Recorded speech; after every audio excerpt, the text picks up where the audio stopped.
bomb has exploded inside a residence in Tamil town of Myanmar bordering Moreh in Technopole district of Manipur, but there were no casualties. Reports are coming in of a bomb which was detonated at a Tamil residence in the wee hours today, according to information.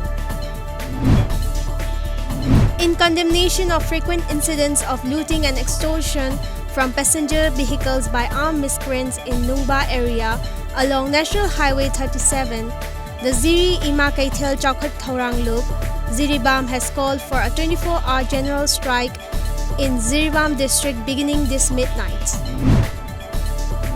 Forest and Environment Minister T.H. Syamkumar called on the people to come together and fight global warming, leaving behind hatred. Minister Syamkumar was speaking at the tree plantation program at Mongjamching of Imphal East. Women Action for Development today conducted a one-day consultation on voluntary review of the implementation of POCSO Act 2012 and Juvenile Justice Act 2015 at the Classic Hotel in North AOC Imphal. PPCM organized a prize distribution ceremony of Lamyanba Irabot Ningsing Song Competition at PPCM office, Waheng Bamlaikai today. The competition was organized by Protection and Preservation Committee and Lamyanba Irabot Ningsing Thorum Committee on September 30th.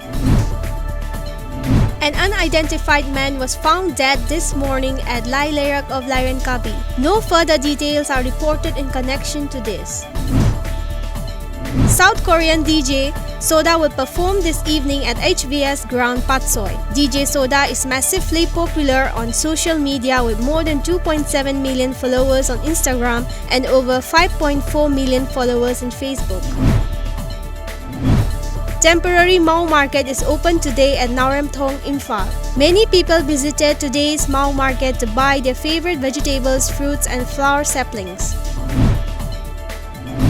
As a follow-up of his visit to Tomo Riva Institute of Health and Medical Sciences, Naharlagun, Arunachal Pradesh, Governor Brigadier Retired B.D. Mishra chaired a high-level meeting of Raj Bhavan in Itanagar as per reports. Governor Mishra discussed the infrastructure and manpower issues of the Lone Medical College of State. Assam DGP Law and Order Mukesh Agarwal visited Kokrajhar to take stock of prevailing law and order situation in the district. According to reports, the ADGP also held a review meeting with senior police officials including BTAD IGP Anurag Agarwal, SP Rajen Singh, Kokrajhar Additional SP Makut Raba and other officials at Kokrajhar Police Guest House. South African officials have seized 342 kilos of lion bones prized in Asia for their supposed medical values and to make jewelry at Johannesburg airport and arrested 3 people. The contents of the crats destined for Malaysia was undeclared.